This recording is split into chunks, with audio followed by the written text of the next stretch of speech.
بہت سارے لوگ یہ کہہ رہے ہیں قانونی ماہرین کے اسلام آباد ہائی کورٹ کے اندر معاملہ تھا، اس سے پہلے لاہور ہائی کورٹ میں تھا، سپریم کورٹ نے لیا. تو انڈیپینڈنس آف جوڈیشری اور انڈیپینڈنس آف کانسٹیٹیوشنل انسٹیٹیوشن جو کہ اسلام آباد ہائی کورٹ ہے اس کے اوپر حرف آیا ہے. کس بنیاد کے اوپر آپ یہ کہہ رہے ہیں؟ وہ کہہ رہے ہیں بہت سارے ایسے سوالات تھے جو سپریم کورٹ ایڈریس کر سکتا تھا.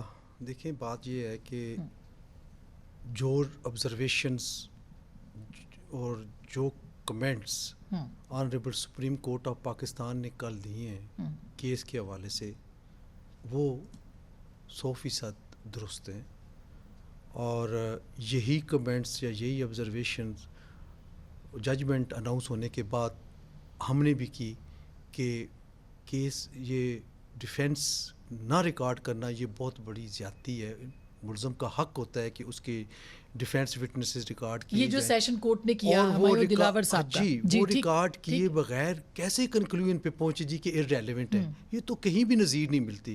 ہم نے کہا اور یہ بھی کہا تھا کہ اس کی وجہ سے چیئرمین پی ٹی آئی کو ایپلیٹ سٹیج پہ فائدہ پہنچے گا. اب بات آتے ہیں اس طرف، جو ابھی کل ہیئرنگ تھی وہ ججمنٹ سے پہلے کے معاملات تھے، اور وہ اپیل چونکہ کل فکس ہوئی تو بات ہوگی. لیکن اس میں جس طریقے سے یہ کہا گیا کہ یہ تو ڈیفینس ایویڈنس کیوں نہیں ریکارڈ ہوئی، کس طرح انہوں نے ڈیفینس ایویڈنس، تو یہ جس وقت وہ فائل ہوئی تھی اس وقت ڈیفینس ایویڈنس والی بات نہیں تھی. یہ this is very important. Honourable supreme court of Pakistan کو یہ نہیں کرنا چاہیے تھا. پھر یہ بھی ہوا کہ یہ کیسے سزا ہو گئی، یہ بھی بات کی، یہ بھی نہیں بات کرنی چاہیے تھی. جب میٹر وہاں پہ سب جوڈس ہے اور وہ ایپلیٹ کورٹ کے پاس سیکشن 423 537 سی آر پی سی کے اختیارات موجود ہیں، وہ اگر کوئی غلطی ہے، کوئی ایسی چیز ہے جس کو وہ سمجھتے ہیں کہ یہ چینج ہو سکتی ہے تو وہ واپس بھیج سکتے ہیں. سو اس طرح کی اب کیا ہوا ہے، آخر آج کیوں چیف جسٹس اسلام آباد ہائی کورٹ کو یہ کہنا پڑا کہ ہم ٹرائل کورٹ اور سپریم کورٹ کے درمیان سینڈوچ بنے ہوئے.